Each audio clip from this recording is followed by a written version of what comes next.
Hello everyone, आज date है 29 जनवरी 2022 और द हिंदू न्यूज एनालिसिस में आपका स्वागत है। इस वीडियो में हम द हिंदू की इंपोर्टेंट न्यूज़ को एग्जाम के पॉइंट ऑफ व्यू से डिस्कस करेंगे। नीचे डिस्क्रिप्शन बॉक्स में Telegram channel Volcano IAS Academy का लिंक दिया हुआ है। आप Telegram channel Volcano IAS Academy के साथ में जुड़ सकते हैं। वहाँ पर हर exam means UPSC, state PSC and other exams के पॉइंट ऑफ व्यू से काफ़ी इंपॉर्टेंट इन्फॉर्मेशन आप सभी के साथ में शेयर की जाती है।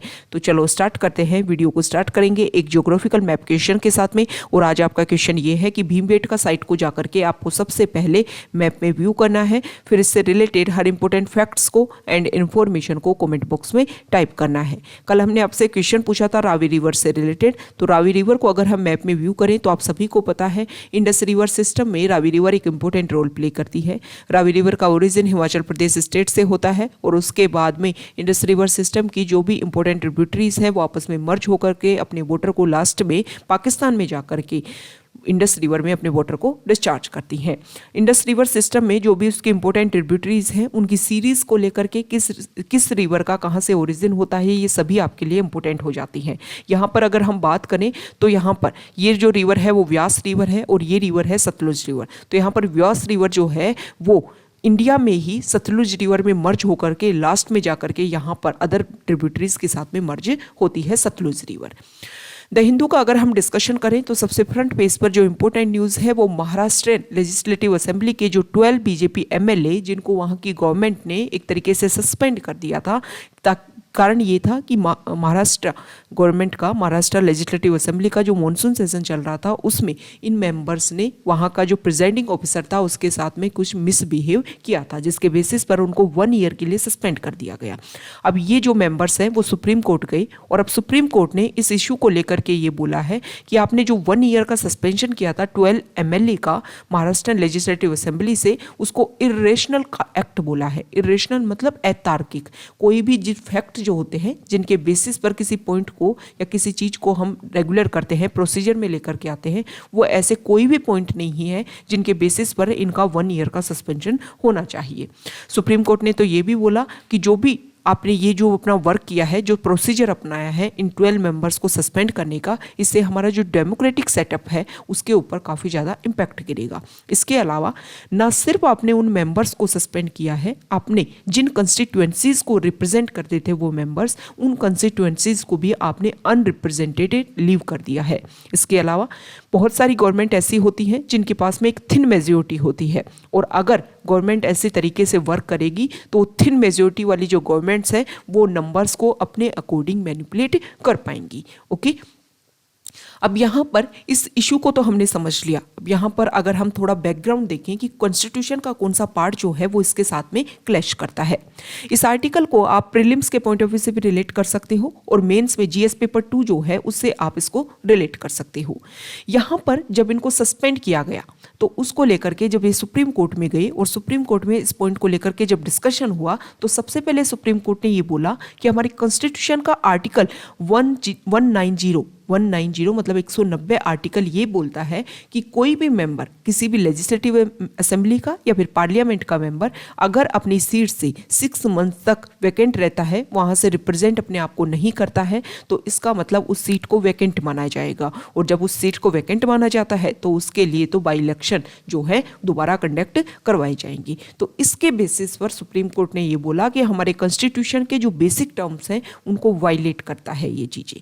ओके, यहाँ पर दूसरी बात अगर हम बात करें तो हर लेजिस्लेटिव असेंबली की अपनी कुछ रूल बुक होती है। तो महाराष्ट्र की जो रूल बुक है उसका रूल नंबर 53 ये बोलता है, महाराष्ट्र लेजिस्लेटिव असेंबली रूल्स 1960, उसमें ये बोलता है कि कोई भी एमएलए जो है अगर वो अनड्यूली बिहेवियर करता है तो उसको सस्पेंड करने की पावर जो है वो स्पीकर के पास होती है। अब ये बात क्यों बोली गई, हमें पता है कि महाराष्ट्र लेजिस्लेटिव असेंबली में जो स्पीकर है उसकी पोस्ट काफ़ी लंबे टाइम से खाली चल रही है। इसी को लेकर के ये बोला गया कि जब स्पीकर के पास पावर है तो स्पीकर ने तो सस्पेंड ही नहीं किया, स्पीकर के पास जब सस्पेंड करने की पावर है तो आप इनको सस्पेंड नहीं कर सकते हो। तो इसके बेसिस पर जो एमएलए है उन्होंने अपनी बात रखी, सुप्रीम कोर्ट ने अपनी बात रखी, लेकिन वहाँ की जो गवर्नमेंट है उनका ये बोलना है कि भले ही हमने उनको सस्पेंड किया है लेकिन वो अपनी बात नहीं रख सकते, लेकिन जो हमारी लेजिस्लेटिव असेंबली है उसमें पार्टिसिपेट कर सकते हैं। लेकिन क्वेश्चन ये उठता है कि पार्टिसिपेट करके करेंगे क्या, जब वो ना किसी पॉइंट के ऊपर बोल पा रहे हैं, ना किसी पॉइंट के ऊपर अपने बात को रख पा रहे हैं, फिर मतलब क्या है उनके रिप्रेजेंटेशन का। आपने ना सिर्फ उनको उनका रिप्रेजेंटेशन खोया है, वो पॉपुलेशन जिन्होंने उनको इलेक्ट करके यहाँ पर लेजिस्लेटिव असेंबली में रिप्रेजेंट किया है, उनको भी, उनका रिप्रेजेंटेशन भी आपने लॉस किया है, मतलब उनकी वॉइस को भी आपने नेग्लेक्ट करने की कोशिश की है। Okay, next important news page number 1 पर ही, यहाँ पर अभी हमने लगभग 3-4 डेज अर्लियर हमने एक डिस्कस किया था कि पाकिस्तान में पाकिस्तान हिंदू काउंसिल जो है, उन्होंने पाकिस्तान की गवर्नमेंट से अर्ज किया था कि आप इंडिया के साथ में जो हमारे रिलेशन है उनको मेंटेन कीजिए, ताकि रिलीजियस बेसिस पर जो हमारे रिलेशन है उनको हम बेहतरीन तरीके से मेंटेन कर सके। अब जो है इंडिया की पास जब ये बात आई, तो अब इंडिया ने बोला है कि किसी भी लेवल पर, मतलब जो रिलीजियस बेसिस पर हम पाकिस्तान के साथ में जो भी हमारे इशू हैं उनको सोल्व करने की कोशिश करेंगे और बातचीत जो है उसको स्टार्ट करेंगे, ताकि आने वाले टाइम में जो पिलग्रिम फ्लाइट जो है वो ऑन हो सके और रेगुलर जो हमारे पीपल टू पीपल कॉन्टैक्ट जो है वो इंक्रीज हो सके। हालांकि इस आर्टिकल में ये बोला गया है कि 1974 का जो प्रोटोकॉल है रिलीजियस ट्रेवल का, उसको हम अपग्रेड करने की कोशिश करेंगे। हमारे दोनों लेवल के, दोनों कंट्रीज़ के अपने अपने लेवल के जो ऑफिसर्स हैं वो यहाँ पर मीट करेंगे और मीट करके डिस्कशन होगा कि किस तरीके से हम हमारे रिलीजियस टर्म्स को, रिलीजियस रिलेशंस को अपग्रेड कर सकते हैं। अब यहाँ पर जो पाकिस्तान है उनकी तरफ से ये बोला गया था कि हम एयर ट्रेवल को यहाँ पर इंक्लूड करें। इसके बेसिस पर क्या होगा कि कुछ इंपॉर्टेंट पॉइंट्स बनाएं कि यहाँ से यहाँ तक की कनेक्टिविटी होगी, इससे जो भी पिलग्रिम्स है दोनों कंट्री से, वो वहाँ पर अपने डेस्टिनेशन पॉइंट पर इजीली रीच बनाएं और वहाँ से फिर दूसरे कंट्रीज में अपनी रीच बना सकेंगे। अभी उन्होंने ये बोला था कि 29 जनवरी से 4 डेज का एक ऐसा प्लान किया जाए, ताकि 4 डेज के लिए पाकिस्तान से जो पिलग्रिम्स हैं, सिख कम्युनिटी के लोग, हिंदू कम्युनिटी के लोग और मुस्लिम कम्युनिटी के लोग जो हैं, वो इंडिया की इंपॉर्टेंट श्राइन्स पर जाकर के वहाँ पर अपनी जो भी एक तरीके से रिस्पेक्ट है अपने गॉड के लिए, अपने सुप्रीम पावर के लिए, उसको अदा कर सके। लेकिन अभी तो देखो, ये जो 29 जनवरी का जो एक सेशन था उसको लेकर के कोई भी डिस्कशन नहीं हुआ है। बस ये बोला गया है कि हम इंगेज करने की कोशिश करेंगे, ताकि जो हमारा प्रोटोकॉल है 1974 का, उसको अपग्रेड किया जा सके रिलीजियस पिलग्रिमेज के लिए, ताकि एयर ट्रेवल को हम अलाउ कर सके। इससे क्या होगा, जो नंबर्स है, जो पिलग्रिम्स जो हैं वो दोनों कंट्रीज में इंक्रीज होंगे और इससे हमारे जो रिलेशंस है वो काफ़ी बेहतरीन स्टेज पर आ सकते हैं। प्रेजेंट टाइम में अगर हम देखें तो काफ़ी लंबे टाइम से दोनों कंट्रीज़ के बीच में अलग अलग पॉइंट्स के ऊपर कोई भी डिस्कशन नहीं हो रहा है।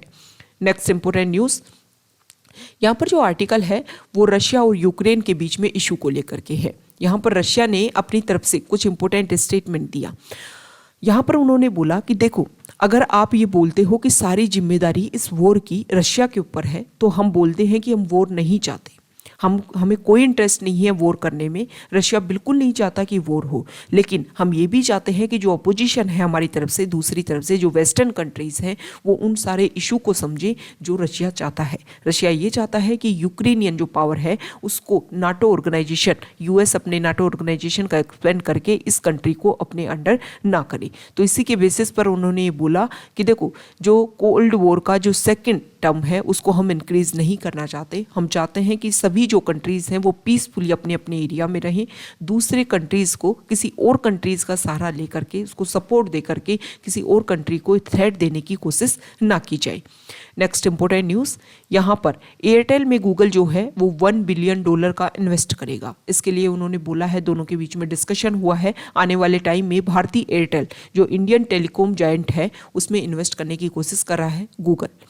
नेक्स्ट इंपॉर्टेंट न्यूज़, यहाँ पर कोर्ट ने एक इंपॉर्टेंट बात बोली है कि SC और ST कोटा देना है आपको प्रमोशन में, तो इसको लेकर के जो स्टेट्स हैं उनके पास पावर हो, वो इसमें डिसाइड उनको करना चाहिए कि दिया जाना चाहिए या नहीं दिया जाना चाहिए। क्योंकि हर स्टेट की जो भी, अगर आप देखोगे, जो भी बेसिक फाउंडेशन जो वहाँ का स्ट्रक्चर है वो डिफरेंट है, उसको समझने की जो पावर है वो स्टेट्स के पास ज़्यादा होती है।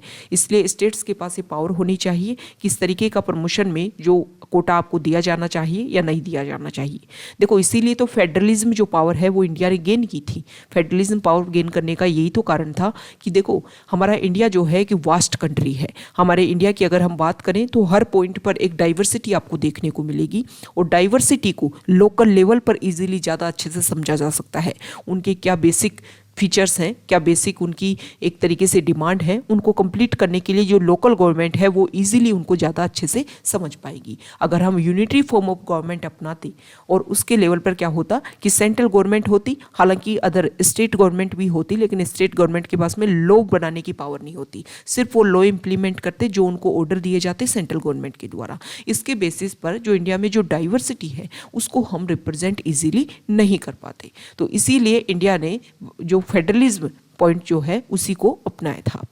Next important news page number 2 पर हमें पता है कि दिल्ली जो है वहाँ पर पोल्यूशन लेवल काफ़ी ज़्यादा आपको देखने को मिलता है।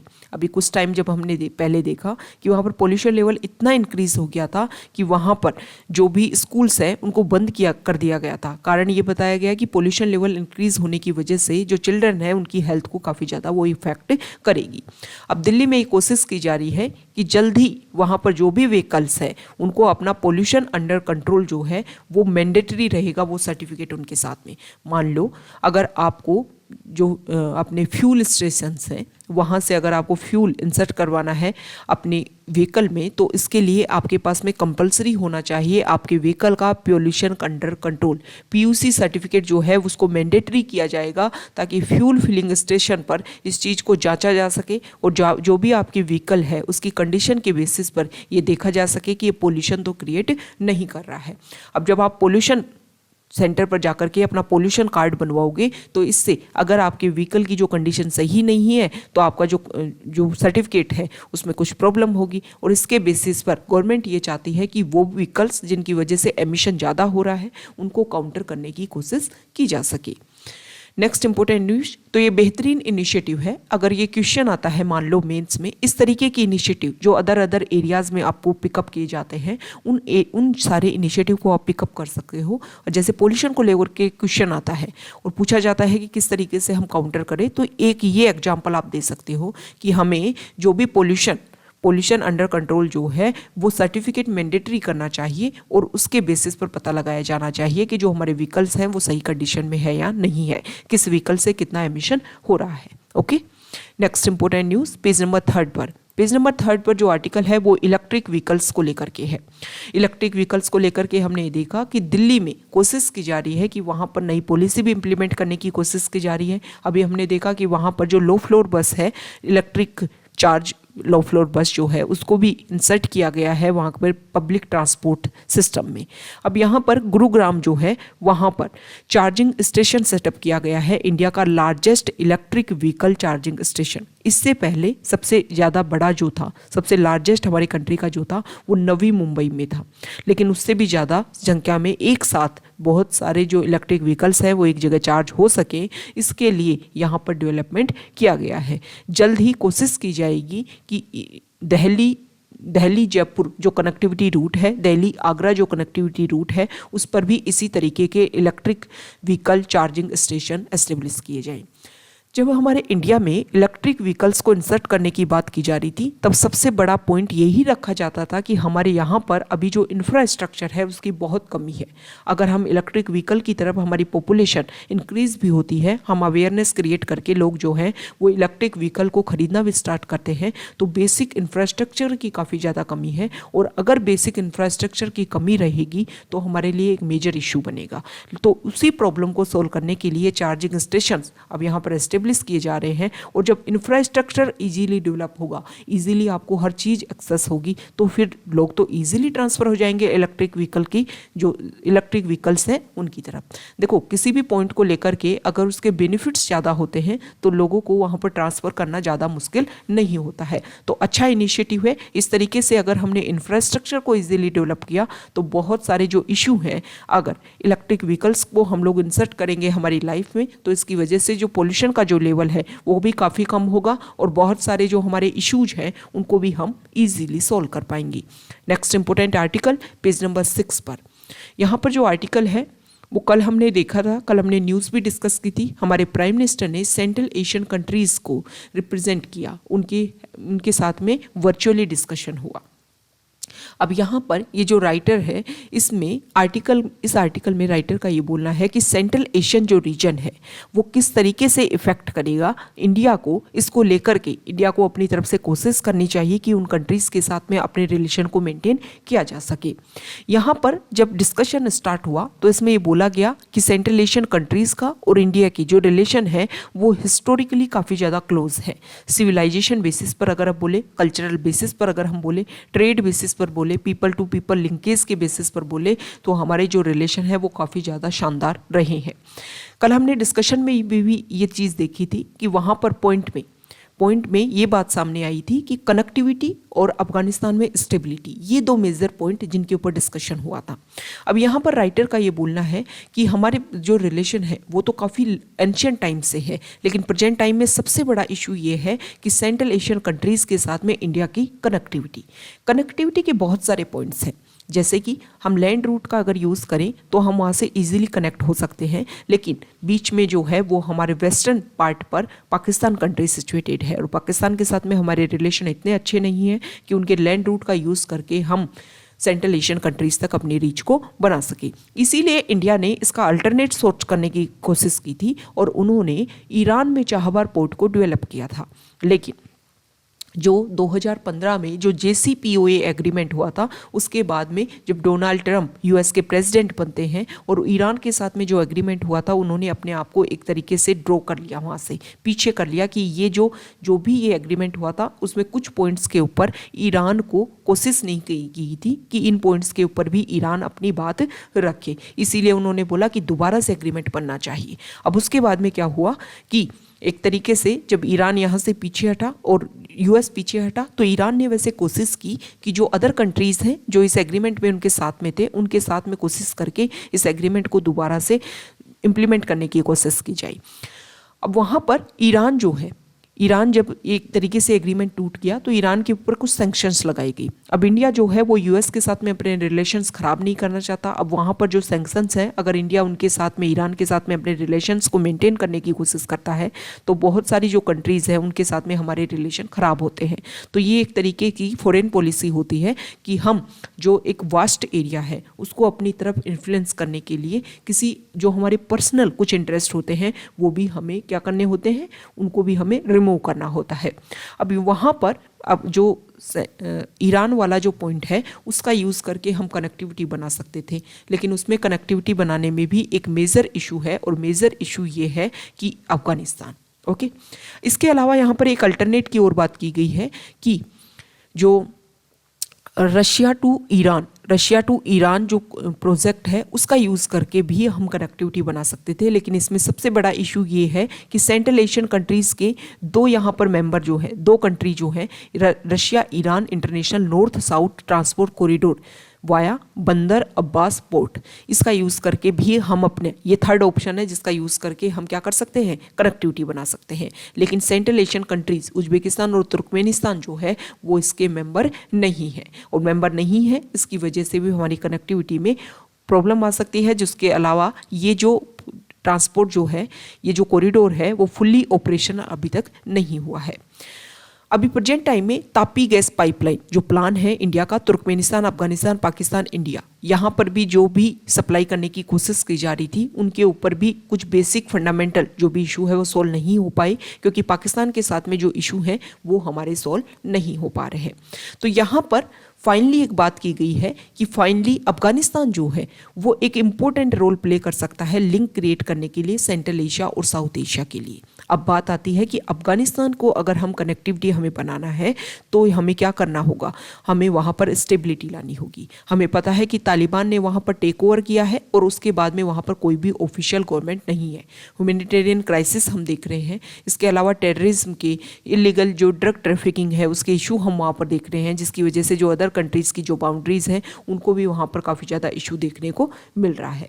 यहाँ पर राइटर का ये बोलना है कि सेंट्रल एशियन कंट्रीज़ के साथ में हमारे रिलेशन बनना बहुत ज़्यादा ज़रूरी है। वहाँ पर बहुत सारे ऐसे रिसोर्सेज हैं जिनका इंडिया जो है वो अपने एनर्जी प्रोडक्शन के लिए उनका यूज़ कर सकता है, लेकिन सबसे बड़ी प्रॉब्लम ये है कि सिर्फ इंडिया ही सेंट्रल एशियन कंट्रीज़ तक अपने रिलेशन बनाने के लिए आगे नहीं आया है। हमने ये देखा कि कल 27 जनवरी को जब हमारे प्राइम मिनिस्टर ने डिस्कशन किया सेंट्रल एशियन कंट्रीज़ के साथ में, उससे पहले ही चाइना ने जो अपने रिलेशन है उनको बेहतरीन करने के साथ में करने के लिए वहाँ पर वर्चुअल मीटिंग की। तो इससे पता चलता है कि चाइना जो है वो भी वहाँ पर अपने जो भी इंटरेस्ट है उनको इंक्रीज करना चाहता है।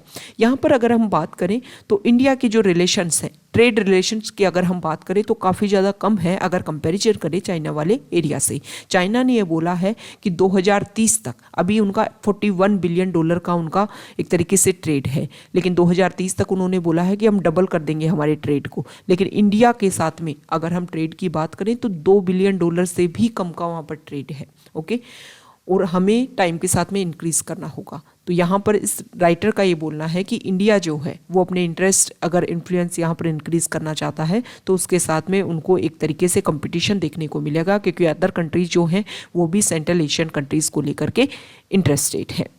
Next important news page number 8 पर, यहाँ पर जो फर्स्ट आर्टिकल है वहाँ पर सुप्रीम कोर्ट ने जो हमारे हाउस होते हैं, जो हमारी लॉ मेकिंग बॉडी होती है, लेजिस्लेचर जो होते हैं, पार्लियामेंट, स्टेट असेंबली होते हैं, उनके लिए उन्होंने कुछ इंपॉर्टेंट बात बोली है कि देखो जो इलेक्टेड मेंबर्स होते हैं उनसे लोग एक तरीके की एक्सपेक्टेशन करते हैं कि जो भी हमारी आशाएं हैं, होप्स हैं, एस्पायरेशंस हैं, उनको ये कंप्लीट करने की कोशिश करेंगे। इसलिए उन इलेक्टेड मेंबर्स को क्या करना चाहिए, हाउस में उनको डिबेट्स में एंगेज होना चाहिए, ना कि कुछ ऐसी एक्टिविटी की जाए ताकि एक दूसरे को रिडिकुलस तरीके से वहाँ पर डिमोलिसाइज करने की कोशिश की जाए। यहाँ पर सुप्रीम कोर्ट ने ये बोला है कि इंडिया जो है वो ओल्डेस्ट सिविलाइजेशन के रूप में इस प्लेनेट पे एग्जिस्ट करती है। इसके अलावा वर्ल्ड की लार्जेस्ट डेमोक्रेसी है। हमारा इंडिया जो है वो 75 ईयर ऑफ इंडिपेंडेंस को कंप्लीट करने की तरफ आगे बढ़ रहा है। तो हमें ये एम्बिशन होनी चाहिए कि हमें एक वर्ल्ड लीडर के रूप में आगे बढ़े। इसके लिए elected members should at least know that they are expected to show statesmanship. तो उनको इलेक्टेड मेंबर्स को जो भी उनकी होप्स हैं लोगों की उनके साथ में, तो उनको वो ध्यान में रखना चाहिए कि हम किस काम के लिए यहाँ पर अपॉइंट इलेक्ट होकर के आए हैं और वो काम हमें अच्छे से करना है। वर्ल्ड लीडर्स अगर हमें बनना है, self dependent, self reliant country के रूप में अगर हमें बनना है, तो हमारी जो भी हाउसेज है वहाँ पर जो भी डिबेट्स हों उसमें क्वालिटी लेवल इंक्रीज होना चाहिए। इसके अलावा हाईएस्ट ऑर्डर पर जाकर के वहाँ पर डिस्कशन होना चाहिए। Legislature is the first place where justice is dispensed to the common man through a democratic process. Supreme Court ने ये बोला है कि लेजिस्लेचर वो बॉडी है जहाँ पर सबसे पहले हम हमारी कंट्री के जो कॉमन मैन हैं उनको ईजिली जस्टिस प्रोवाइड कर सकते हैं। लेकिन अगर वहाँ पर डिबेट नहीं होगा तो कुछ ऐसे एक्ट बन करके आएंगे जिसको कॉमन मैन को आकर के बाद में प्रोटेस्ट करना होगा। तो अगर हम जुडिशरी की जो रोल है वो काफ़ी कम हो जाए, अगर हम लेजिस्लेचर जो बॉडी है उसका बहुत अच्छे से, बहुत हाईली मोटिव तरीके से उसका हम यूज़ करने लग जाएं और वहाँ पर ऐसे लोग बनाएं जो हमारे कॉमन मैन को काफ़ी ज़्यादा सर्वाइव करें, काफ़ी उनको रिलीफ प्रोवाइड करें। नेक्स्ट इंपॉर्टेंट न्यूज़, यहाँ पर महाराष्ट्रियन जो गवर्नमेंट है उन्होंने ये बोला है, महाराष्ट्र मिनिस्टर हैं उन्होंने ये बोला है कि देखो 12 मेंबर्स को हमने सस्पेंड किया, उसके लिए तो आपने बोल दिया कि आपने एक तरीके से जो भी डेमोक्रेटिक प्रोसीजर है उसको डाइल्यूट करने की कोशिश की है, लेकिन यहाँ पर एमएलसी की जो सीट्स है उनको वैकेंट रखा गया है। गवर्नर जो है वो अपनी तरफ से यहाँ पर नॉमिनेट करने की कोशिश नहीं कर रहे हैं। कैबिनेट के द्वारा उन नॉमिनीज़ का जो नेम है उसको हमने क्लियर कर दिया है, फिर भी जो गवर्नर है वो यहाँ पर उनको रिप्रेजेंट नहीं कर रहे हैं। तो एक तरीके से जो हमारी लॉ मेकिंग बॉडी है उनको भी तो यहाँ पर डाइल्यूट करने की कोशिश ही तो की जा रही है ना।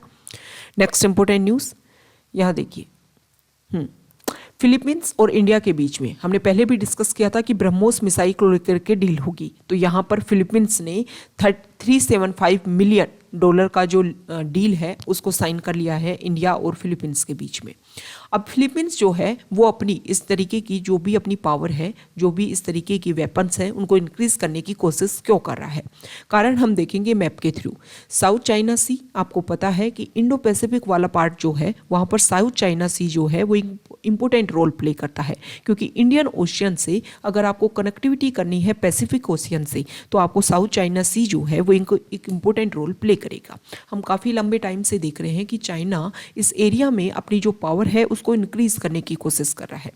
चाइना जो है वो 1982 के यूएन के जो अनक्लोज लॉ है उनको भी फॉलो नहीं कर रहा है। उन अनक्लोज लॉ में जो सी वाटर बॉडीज़ है उनको लेकर के यूएन ने कुछ लॉ डिक्लेयर किए थे कि ये जो पार्ट है जो सी वाटर बॉडीज़ है उनके ऊपर कोई भी कंट्री जो है वो अपना डोमिनेंट क्रिएट नहीं करेगा। यहाँ पर जो भी रिसोर्सेज हैं उनके सभी कंट्री जो है वो लॉ के अकॉर्डिंग इन रिसोर्सेज का यूज़ करेंगे। लेकिन चाइना क्या कर रहा है, चाइना ने कुछ यहाँ पर आइलैंड्स हैं, उन आइलैंड्स के ऊपर अपना डोमिनेंस क्रिएट किया, फिर बाद में यहाँ पर अपनी पॉपुलेशन ला करके उन वो जो भी आइलैंड्स हैं वहाँ पर उन लोगों को एक तरीके से मतलब उनको रहने का जो है वहाँ पर प्रोवाइड किया उन आइलैंड्स के ऊपर। और फिर यहाँ से अपने मेन लैंड से सैंड ला करके ये जो भी आइलैंड्स हैं उनको एक्सपेंड करने की कोशिश की इलीगल तरीके से। तो यहाँ पर कुछ इशू हैं, कुछ आइलैंड्स हैं जिनको लेकर के रेगुलर इशू बना रहता है। यहाँ पर चाइना ने जो भी अपने शिप्स हैं उनको इंस्टॉल कर दिया। कारण वो बताते हैं कि ये तो हम किसके लिए, फिशरीज़ के लिए, फिशरी जो रिसोर्सेज हैं उनको कैप्चर करने के लिए ये जो भी हमने यहाँ पर जो भी अपनी शिप्स हैं उनको इंस्टॉल कर रखा है। लेकिन जब जैसे ही किसी कंट्री के साथ में क्लैश होता है वो जो फिशरीज शिप्स जो होती हैं वो एक तरीके से आर्मी वेपन्स के साथ में अपने यहाँ पर वॉर के लिए सामने आ जाती हैं। तो ये कुछ कन्फ्लिक्ट है जिसको लेकर के जो फिलीपींस कंट्री है वो भी अपनी पावर को इंक्रीज करने की कोशिश कर रहा है ताकि जो भी इशू हैं उनको सॉल्व किया जा सके। एक तरीके से चाइना जो है, अभी हमने कुछ टाइम पहले देखा कि ताइवान को भी अपने अंडर करने की कोशिश कर रहा है। यहाँ पर एक आइलैंड कंट्री है और बोलता है कि मेरा डोमिनेंस है आपके ऊपर। लेकिन ताइवान जो है और यहाँ पर जो स्मॉल कंट्रीज हम देख रहे हैं कि एक तरीके से चाइना एक बिग पावर, सुप्रीम पावर होने के बाद में भी ये अदर कंट्रीज अपनी इंडिपेंडेंस के लिए यहाँ पर चाइना से काउंटर करने के लिए खड़े हैं। ब्रह्मोस मिसाइल की बात करें तो ब्रह्मोस मिसाइल जो है वो इंडिया और रशिया का एक जॉइंट वेंचर है, ये आपको ध्यान में रखना है। और ये जो ब्रह्मोस मिसाइल का जो नेम है वो अगर हम बात करें, यहाँ देखिए जो ब्रह्मोस मिसाइल का जो नेम है वो रिवर ब्रह्मपुत्र और मोस्करा रिवर है रशिया की, इन दोनों के बीच में इन दोनों के नेम को मर्ज करके इस ब्रह्मोस मिसाइल का नेम रखा गया है। हमारे इंडिया का DRDO और रशिया का NPOM जो है उन दोनों ने मिलकर के इस ब्रह्मोस मिसाइल को बनाया है। नेक्स्ट इंपॉर्टेंट न्यूज़, यहाँ पर जो आर्टिकल है हमारे जो प्राइम मिनिस्टर हैं उन्होंने यहाँ देखो NCC नेशनल कैडेट कोर्प्स जो हैं उनको एड्रेस किया और एक बात उन्होंने ये बोली कि हमारा जो यूथ है, इंडिया के पास में यूथ पावर बहुत ज़्यादा है, सभी को पता है। तो उन्होंने बोला कि इंडिया का जो यूथ है, कंट्री का जो यूथ है वो वोकल फॉर लोकल कैंपेन को काफ़ी ज़्यादा बूस्ट कर सकता है। ये पावर उन्होंने शो की है हमारे यूथ में। यहाँ पर उन्होंने ये बोला है कि देखो NCC कैडेट जो हैं वो स्कूल में, कॉलेज में जो भी होते हैं उनको क्या करना चाहिए कि अगर आपके एरिया में कुछ भी इलीगल ड्रग ट्रैफिकिंग होती है, कुछ भी ऐसे इशू हो तो उनको आप सॉल्व करने की कोशिश कर सकते हो। यहाँ पर पावर शो की है हमारे यूथ जो पावर है हमारी कंट्री की, उसमें हमारे प्राइम मिनिस्टर ने। अब यहाँ पर NCC और NSS ये दो टर्म आप देखते हो, इनके बारे में कुछ बेसिक फैक्ट्स हम देखते हैं। NCC जो है वो 1946 में कमेटी बनी थी, HN कुंजरू कमेटी। उन्होंने रिकमेंडेशन दी थी और उसी के बेसिस पर 1948 में नेशनल कैडेट कोर्प्स को बनाया गया था। अगर सिंपल लैंग्वेज में अगर हम देखें तो ब्रिटिश एरा में ही नेशनल कैडेट कोर्प्स की रूट्स गिर गई थी। ओके, इसमें कोशिश ये की जाती है कि स्कूल और कॉलेज के लेवल के जो भी एक तरीके से स्टूडेंट हैं उनको इसमें इंक्लूड किया जाए और यहाँ पर यूनिवर्सिटी लेवल की एक कोर्प्स बनाने की कोशिश की जाए। इन लोगों को कुछ अवार्ड्स, कुछ सर्टिफिकेट्स दिए जाते हैं और इसके अलावा कुछ वेरियस फेजेज होते हैं NCC में, उनको जब ये कंप्लीट करते हैं तो उनको सर्टिफिकेट्स दिए जाते हैं। और ये जो NCC जो है वो मिनिस्ट्री ऑफ डिफेंस के अंडर आता है और इसको NCC को director general of 3 star military rank जो है वो इसको हेड करते हैं। अब NSS की बात आती है। NSS को 1969 में गांधी जी की सेंटेनरी जो ईयर्स थी उस टाइम इस स्कीम को लॉन्च किया गया था। हमारे ministry of youth affairs and sports of the government of India के अंडर ये जो स्कीम है वो रिलाई करती है। यहाँ पर अगर हम बात करें तो इसमें एक कोशिश की गई थी कि हमारी जो कम्युनिटी है और जो हमारी स्कूल में जो चिल्ड्रन है या फिर हमारे कॉलेज में जो भी स्टूडेंट हैं उनके बीच में कनेक्टिविटी बनाई जाए ताकि स्टूडेंट और टीचर के बीच में इजीली रिलेशन हो सके, उनके जो रिलेशन है वो काफ़ी मैच्योर लेवल के हो सके ताकि जो हेल्दी कॉन्टैक्ट्स है वो हमारी कंट्री को डेवलप करने में काफ़ी ज़्यादा हेल्प करे। ओके, नेक्स्ट इंपॉर्टेंट न्यूज़ यहाँ देखिए। एक सेकेंड, पेज नंबर 10 पर यहाँ पर ये शो किया गया है कि हर स्टेट में जो एंटरप्रेन्योरशिप है उसमें एमएसएमई सेक्टर में जो एससी कम्युनिटी के लोग जो हैं वो कितने रिप्रेजेंट अपने आप को कर रहे हैं। तो यहाँ पर अगर हम बात करें तो शेड्यूल कास्ट से जो एंटरप्रेन्योरशिप है एमएसएमई सेक्टर में, micro small and medium enterprises में, देखो जब भी इसी तरह की कोई टर्म हो उसकी जो फुल नेम है वो आपको पता होना चाहिए। किसी स्टेट एग्जाम में क्वेश्चन पूछा गया था कि एमएसएमई वर्ड दिया गया था और उसका कंप्लीट नेम आपसे पूछ लिया गया था। तो micro small and medium enterprise और इसकी क्या डेफिनेशन है, कौन से जो इंडस्ट्री है वो माइक्रो में आते हैं, कौन से स्मॉल में आते हैं और कौन से मीडियम में आते हैं, ये आपको पता होना चाहिए। इनकी डेफिनेशन को टाइम टू टाइम चेंज कर दिया गया है। जब शुरुआत में जब इनको इंसर्ट किया गया था और अब तक काफ़ी ज़्यादा चेंज आ चुके हैं। इसमें क्या होता है कि जो जितना इनपुट है उस कंपनी का और कितना उससे बेनिफिट आ रहा है, जो प्योर प्रॉफिट की अगर हम बात करें उसके बेसिस पर इसकी डेफिनेशन को स्थायी किया जाता है, परमानेंट किया जाता है। तो यहाँ पर अगर हम बात करें तो शेड्यूल कास्ट से जो है वो सबसे ज़्यादा टॉप में महाराष्ट्र जो स्टेट है वहाँ पर रिप्रेजेंट होता है। शेड्यूल कास्ट कम्युनिटी से यहाँ पर 96,805 एंटरप्राइजेज जो हैं वो शेड्यूल कास्ट कम्युनिटी से लोग जो हैं एंटरप्रेन्योर हैं उन्होंने यहाँ पर सबसे ज़्यादा टॉप किया है एमएसएमई सेक्टर में। दूसरे नंबर पर अगर हम बात करें तो यहाँ पर महाराष्ट्र के बाद में आता है तमिलनाडु और फिर आता है राजस्थान स्टेट। एक तरीके से यहाँ पर कोशिश की जा रही है कि कौन सी कम्युनिटी जो है वो कौन से हमारे इंडिया में कौन सी कम्युनिटी जो है वो कहाँ पर बिलोंग करती है। यहाँ पर गवर्नमेंट की कुछ स्कीम की बात की गई है कि उद्यम एक स्कीम है जिसके बेसिस पर जो भी हमारे शेड्यूल कास्ट कम्युनिटी से जो बिलोंग करते हैं उनको ये एंटरप्राइजेज, उनको ये एमएसएमई सेक्टर में जो भी हमारा डेवलपमेंट है उसमें उनको इंसर्ट करने की कोशिश की जा रही है। यहाँ पर उद्योग आधार मेमोरेंडम की भी बात की गई है जिसमें इन स्कीम्स के अंडर जो पर्सन होते हैं उनको कुछ छूट दे करके कुछ रिलैक्सेशन दिए जाते हैं और उनके बेसिस पर उनकी जो भी इंडस्ट्री है उनको रजिस्टर करवाने की कोशिश की जाती है। Next important news page number 11 पर, फॉरेन पेज पर।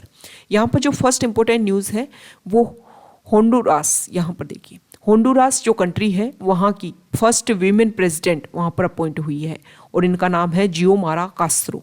ओके, अब ये होंडुरास जो कंट्री है उसका मैप आपके लिए इंपॉर्टेंट हो जाता है। जो सेंट्रल एशियन कंट्रीज हैं उन्हीं में सिचुएटेड है होंडुरास कंट्री यहाँ पर। अब यहाँ पर जो भी सेंट्रल अमेरिकन कंट्रीज यहाँ पर स्मॉल 6 to 7 यहाँ पर कंट्रीज सिचुएटेड हैं, इनके नेम आपको पता होना चाहिए। ओके, मैप बेस्ड क्वेश्चंस यहाँ पर पूछ लिए जाएंगे। यहाँ पर जो पनामा है वो काफ़ी ज़्यादा न्यूज़ में रहता है। इसके अलावा पनामा का अल्टरनेट ढूंढने की कोशिश की जा रही है निकारागुआ वाले एरिया से, तो निकारागुआ जो है वो भी काफ़ी ज़्यादा न्यूज़ में रहता है। यहाँ पर जो भी स्मॉल कंट्रीज़ हैं उनके नेम आपको पता होने चाहिए, वो आप कॉमेंट बॉक्स में बताओगे। नेक्स्ट इंपॉर्टेंट न्यूज़, अभी हमें पता है कि जो यहाँ पर अगर हम देखें, यहाँ देखिए, हाँ चाइना जो है वहाँ पर विंटर ओलंपिक्स स्टार्ट होने वाले हैं। वहाँ पर रशिया के जो प्रेसिडेंट हैं वो भी यहाँ पर आएंगे। जो विंटर ओलंपिक्स स्टार्ट होंगे 4 February से यहाँ पर स्टार्ट होने वाले हैं। इसके अलावा जो पाकिस्तान के जो प्राइम मिनिस्टर है वो भी यहाँ पर आएंगे। इसके अलावा सेंट्रल एशियन कंट्रीज़ के जो हेड्स हैं वो भी अपने आप को यहाँ रिप्रेजेंट करेंगे और अदर कंट्रीज़ को भी यहाँ पर रिप्रेजेंटेशन की बात की जा रही है।